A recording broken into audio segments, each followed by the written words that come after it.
Masih bersama saya Budiman Tanurjo di Satu Meja Forum. Mas Komar, tadi Firdian mengatakan ini adalah ekspresi simbolik dari anak-anak muda yang memprotes ketidakadilan. Ada menangkap juga ketidakadilan yang terjadi di kalangan generasi yang mungkin berbeda antara Firdian dengan Prof. Komar. Yang saya ingin garis bawahi bahwa apa yang disampaikan Firdian ini disetujui, diiyakan oleh saudara Kodari. Dan Kodari merujuk pada presiden. Kalau emang betul begitu bahwa presiden itu seperti yang Anda katakan, ini kan ada titik temu antara presiden dan anak muda. Maka saya berharap pasca ribut-ribut isu simbol ini dilanjutkan dengan dialog antara anak muda dan presiden. Sehingga kemudian masuki babak baru. Jadi masalah keadilan, bagaimana perasaan anak muda dan sebagainya dengan data-data, sampaikan pada presiden agar presiden nyambung dan generasi anak muda. Jadi kalau memang dua tadi sama, lanjutkan aja dalam satu forum.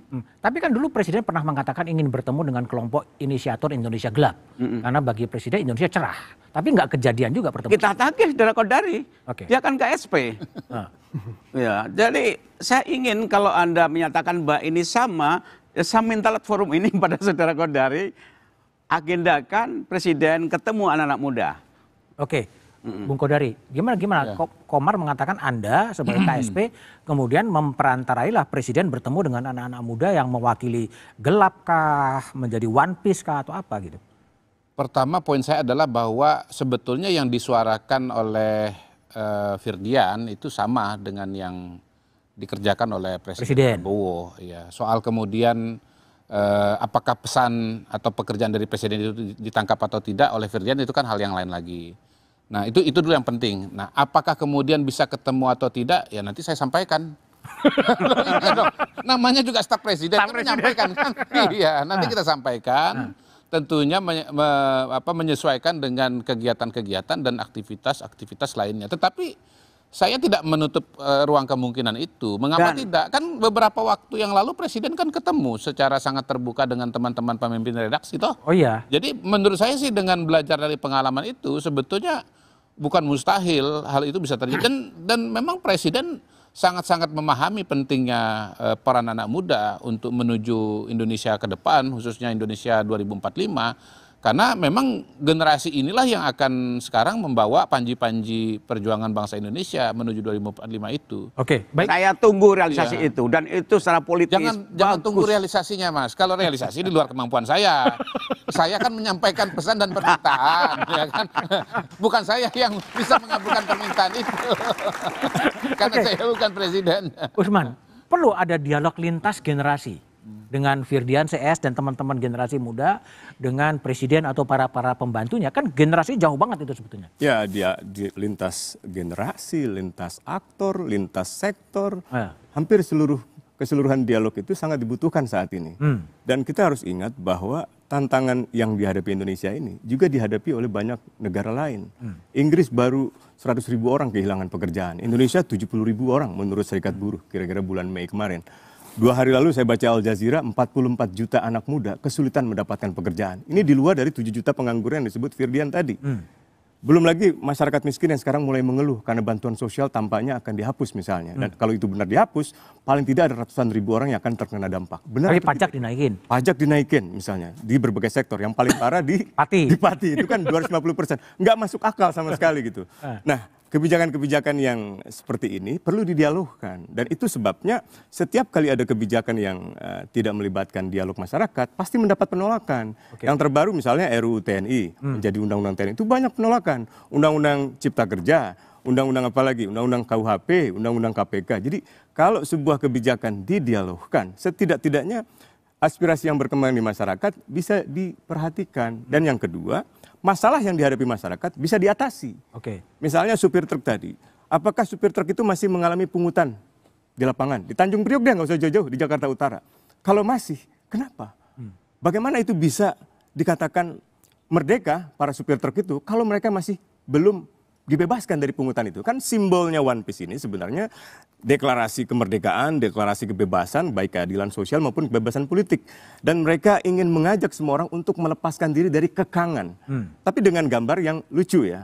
Dan ini sebenarnya satu ekspresi metafor atau ekspresi alegoris atau aforistik sebenarnya untuk menyederhanakan kompleksitas persoalan ekonomi, sosial, politik, budaya dengan suatu simbol komik gitu yang sederhana, yaitu sosoknya siapa namanya?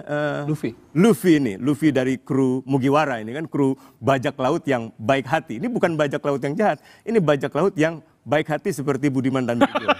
Oke, Firdian, tadi kalau Prof. Komar mengatakan ya perlu dialog gitu loh antara generasi-generasi Anda dengan presiden lah, dengan Pak Menko Polhukam lah, dengan menteri-menteri itulah kira-kira. Anda siap juga untuk berdialog? Ya. Pertama bagi saya atau mungkin banyak teman-teman muda, dialog itu adalah hal yang kami lakukan sehari-hari ya. Kami ngomel-ngomel di X gitu, TikTok, Instagram, Discord dan sebagainya. Tapi saya pengen bilang gini, saya menyadari bahwa Pak Presiden pasti sibuk. Untuk dialog satu persatu teman-teman muda rasanya pasti sulit. Maka saya tawarkan satu hal yang seharusnya mempermudah tapi tidak pernah Pak Presiden lakukan bagi saya. Adalah kemudian membaca tuntutan publik secara jernih. Kalau sekarang Pak Presiden pengen menanggapi protes kami lewat bendera One Piece, Indonesia Gelap, peringatan darurat dengan serius. Pertama adalah jangan dulu tadi suzon dengan kami dengan bilang kami dibayar ABCD. Koruptor mana yang pengen pemerintahnya akuntabel? Yang kedua adalah seringkali Pak Presiden ini kita susah bedain ya, Mas. Antara betul-betul memang beliau ini adalah satu jalan dengan kita ini baik, tapi kabinet atau pembantu-pembantunya yang kemudian seringkali salah ngasih input, atau pahlawan kesiangan. Jadi kami berharap kalau Pak Presiden betul-betul menganggap bahwa ekspresi kami bicara One Piece itu sah-sah aja dan bahkan dianggap substansinya ingin diolah dalam istana, satu, batalkan kebijakan-kebijakan bermasalah. RKUHP, RUU Polri, RUU Penyiaran, dan lain sebagainya. Kalau perlu batalkan undang-undang yang hari ini juga mencederai berbagai institusi, undang-undang KPK misalnya, dan lain sebagainya. Jadi jangan tunggu viral dulu baru dibatalkan. Karena itu bagian dari kami merasa Pak Presiden kalau sejalan, ayo dong Pak, jangan nunggu viral dulu gitu kasarnya. Jangan dulu kami dipukulin polisi dulu Pak gitu. Yang kedua adalah Pak Presiden harus sadar bahwa hari ini kita melihat banyak hal yang tidak bisa dijelaskan dengan, bagi kami yang muda-muda, nggak bisa dijelaskan dengan jernih gitu. Contoh, di tengah janji 19 juta lapangan pekerjaan, padahal faktanya 7 juta pengangguran terjadi, di istana kami menyaksikan bagi-bagi komisaris, dan Abang Kodari mungkin juga bagian salah satunya. Legend Bang. Oke. Bolehlah dibilang bahwa oh ya Pak Presiden kan pengen orang terbaik komisaris. Kami tidak melihat itu, kami butuh janji Pak Presiden dulu saat dilantik apa? Pengen menciptakan kabinet zakon profesional, meritokrasi. Tunjukkan dong Pak, tunjukin ke kami anak-anak muda bahwa kalau kami berpendidikan, kami punya semangat. Karena kami tahu kalau kami berpendidikan dengan baik, kami punya prestasi, kami diberikan tempat yang tepat. Bukan karena kami menjilat sana sini. Gitu, baik, Mas. Bung Kodari, silakan direspon tadi tanggapan bahwa ya kalau memang sejalan ya beberapa tuntutan dari One Piece itu kemudian dipenuhi. Iya, sekarang One Piece tuntutannya apa kan begitu? Itu kan yang tadi pernyataan Firdian, bukan pernyataan One Piece. Ya tadi misalnya kalau kan balik lagi sekarang yang disebut sebagai tuntutan One Piece itu dari siapa dan dari mana? Pertama, kalau bicara ya approval rating masyarakat Indonesia secara keseluruhan kepada Presiden Prabowo kan angkanya masih sangat tinggi, termasuk Kompas sendiri yang melakukan survei. Karena itu apa yang muncul dari teman-teman ini, mohon maaf ya, sebagai suatu ekspresi iya, tapi apakah mewakili gambaran masyarakat Indonesia secara keseluruhan? Enggak juga. Saya mengatakan tidak. Karena memang instrumennya itu adalah dengan survei. Dan kita lihat survei pada hari ini tingkat approval rating kepada Presiden masih sangat-sangat tinggi. Bahwasannya kemudian Firdian mengatakan ya ini lapangan kerja belum sesuai dengan harapan. Ya ini kan ongoing, belum juga 1 tahun. Ada banyak program-program Presiden yang masih berproses.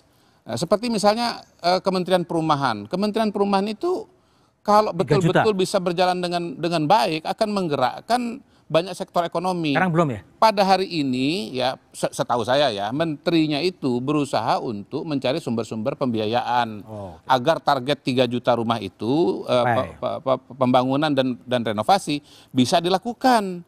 Kemudian misalnya MBG ya, MBG itu kan untuk memperbaiki kualitas gizi masyarakat Indonesia yang stunting itu 20%.